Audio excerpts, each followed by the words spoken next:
আপনার কি মনে হয় যে প্রয়োজন আছে? হ্যাঁ, বলা উচিত 100 বার।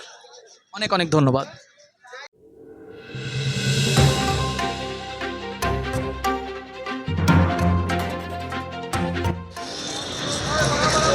নমস্কার বন্ধুরা, এই মুহূর্তে আমি দাঁড়িয়ে রয়েছি ভারতের অন্যতম ব্যস্ততম রেলওয়ে স্টেশন শিয়ালদহে।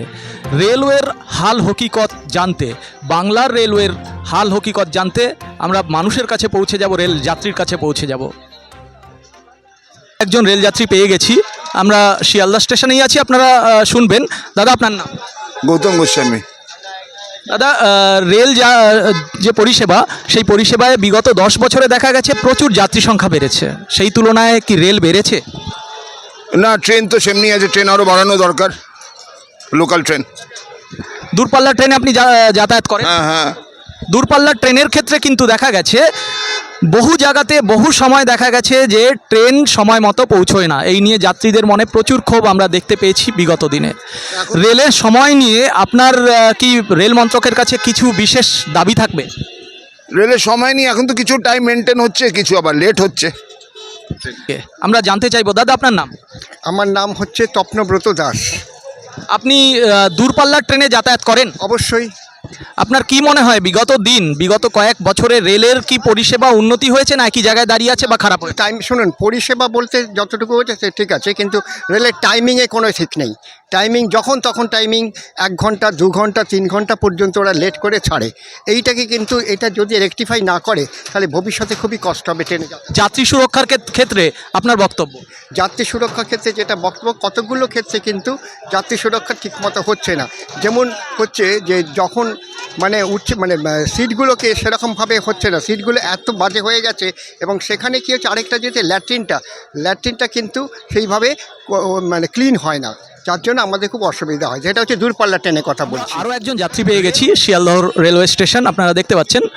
দাদা আপনার নাম? আমার নাম সঞ্জয় রায় চৌধুরী। দাদা, একটা জিনিস জানতে চাইছি, রেলের পরিষেবা সম্পর্কে আপনার মতামত? রেলের পরিষেবা মোটামুটি ভালোই দিচ্ছে, তবে আগামী দিনে মেট্রো রেলটা শুরু হবে, এর পরিষেবা আরও ভালো হবে, আমাদের অনেক সুবিধা হবে যাতায়াত করতে। আচ্ছা, আমরা এই মুহূর্তে পেয়ে গেছি রেলওয়ে স্টেশন শিয়ালদা, ভারতের অন্যতম ব্যস্ততম স্টেশন, আপনারা সকলে জানেন। একজন যাত্রীকে পেয়ে গেছি। দাদা, আপনি কোথা থেকে ফিরলেন? আমি বারাসাত থেকে ফিরলাম। আচ্ছা, আপনি জানেন যে রেলের বিগত 10 বছরে রেলের যাত্রী সংখ্যা প্রচুর বেড়েছে। তো সেই যাত্রী সংখ্যা যতটা বেড়েছে সেই তুলনায় রেলের পরিষেবা কি আশাব্যঞ্জক? গাড়ি সেই হিসাবে আমাদের বাড়িনি, আমাদের সেই দুর্ভোগে ভুগতেই হয়। হ্যাঁ, কোনো দিন রাইট টাইমে গাড়ি ঢোকে, কোনো দিন 1 ঘন্টা 1/2 ঘন্টা লেটে আমরা ঢুকি। এই জন্য আমাদের মালিকের কাছে কৈফিয়ত দিতে হয়। একই আমাদের গাড়ি যদি বাড়ে, আমাদের ট্রেন যদি বেশি হয়, আমাদের যাতায়াতের সুবিধা হয়। এখন তো বলবে না কেউ বিনা টিকিটে যায়, এখন সবাই টিকিট কাটে। আমরা চাই রেল বাড়ুক, আমাদের যাত্রীদের যাতে সুবিধা হয়, আমরা এটাই চাই। আর প্ল্যাটফর্মের মুখে ওদিকে চারিদিকে দোকানগুলো এমন করে রেখেছে লোক বেরোতে পারে না। একজনের উপর দিয়ে করোনার উপর দিয়ে আমি তার কাছে জেনে নিতে চাইবো যে রেল পরিষেবা নিয়ে তার কি মতামত। তোমার নাম? अभिषेक सिंह। আচ্ছা অভিষেক, তুমি পশ্চিমবঙ্গে কতদিন ধরে রেল যাত্রা করছো বাংলায়? बचपन से ही कर रहे हैं। সেক্ষেত্রে তুমি রেলের যাত্রী সংখ্যা তো আগের থেকে বেড়েছে বা কমেছে, এটা তোমার কি মনে হয়? बढ़ाई है। রেলের যাত্রী সংখ্যা বেড়েছে, সেই তুলনায় ট্রেন যতটা এক্সপেক্ট করো ততটা ট্রেন এসছে, নাকি সরকারকে দাবি করবে যে ট্রেন যদি আর একটু পশ্চিমবঙ্গের ক্ষেত্রে বাড়ে? नहीं देखिए, दावा तो कर सकते हैं कि अगर सरकार बढ़ाए तो बढ़िया है, लेकिन जितना भी है बहुत बढ़िया है। নমস্কার, আরও একজন যাত্রী পেয়ে গেছি, দমদম জংশনে দাঁড়িয়ে আছি, আপনারা সকলেই জানেন। আচ্ছা, আপনার নাম? আমার নাম প্রণয় চক্রবর্তী। আচ্ছা, প্রণয় চক্রবর্তী, আমি তুমি করে বলছি। বিষয় হচ্ছে যে বিগত 10 বছরে রেল পরিষেবা আগের থেকে বেটার হয়েছে কি বেটার হয়নি, আর একটু বেটার হওয়ার প্রয়োজন আছে লোকাল ট্রেনের ক্ষেত্রে? লোকাল ট্রেনের ক্ষেত্রে আমি তো বলবো, আমি অলরেডি 2015 সাল থেকে আমি দমদমের এই এরিয়াতেই করি। প্রথমে ক্যান্টনমেন্টে থাকতাম, এখন এই সামনেই থাকি, এই বেশি দূর না এখান থেকে। তো 2015 সাল থেকে 2024 সাল হয়ে গেল আমার কলেজ লাইফ, বিএসসি এমএসসি, এখন চাকরি করছি এখানেই, ব্যাংকে চাকরি করি আমি। তো 10 বছরে আমি যা বলবো, আজকের ঘটনাই বলবো, আমি 8:50-এ বেরিয়েছি বাড়ি থেকে, আমার 10টায় অফিস, যেহেতু রেগুলারলি ব্যাংক 10টা থেকে চালু হয়ে যায়।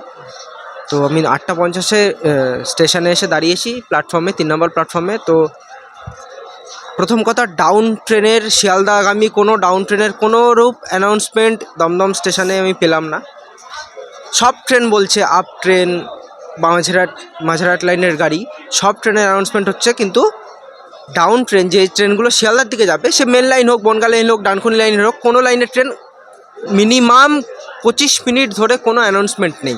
না যাত্রীদের জন্য, তাদের জন্য বলা হচ্ছে তাদের সুবিধার্থে যে ট্রেন এই কারণে এই স্টেশনে দাঁড়িয়ে আছে, এই কারণে আসতে পারছে না, পৌঁছাতে পারছে না, আপনাদের অসুবিধার জন্য আমরা দুঃখিত। এরকম কোনো ইয়ে বলা হচ্ছে না। যেখানে উল্টো দিক থেকে যে আপ ট্রেনগুলো সেই টাইমে আসছে, সেই আপ ট্রেনগুলোর কন্টিনিউয়াসলি অ্যানাউন্সমেন্ট হয়ে যাচ্ছে। অর্থাৎ অ্যানাউন্সমেন্টের ক্ষেত্রে একটা বড়সড় অসুবিধার মধ্যে পড়ছে। অবভিয়াসলি আছে, কারণ আমি 8:50-এ বাড়ি থেকে বেরিয়ে আমি 9টার মধ্যে দমদম স্টেশনে পৌঁছে গেছি। 5 মিনিট লাগে আমার বাড়ি থেকে আসতে।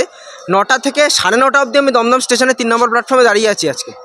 আচ্ছা, তুমি দীর্ঘদিন রেলে যাতায়াত করছো বলছো, আগের থেকে যাত্রী সংখ্যা তো অনেক প্রচুর বেড়ে গেছে, সেই তুলনায় ট্রেনের কিছুই চেঞ্জ হয়নি। সেম টাইম 2015 সালেও সকালবেলায় যে ট্রেনটাতে ধরে আমি যেতাম, সেই সেম ট্রেনটাই আজকেই চলছে। সেম টাইম, কোনো ট্রেনের যাত্রী তো বেড়েই গেছে, ট্রেনের টাইমিংয়ের কোনো চেঞ্জ হয়নি।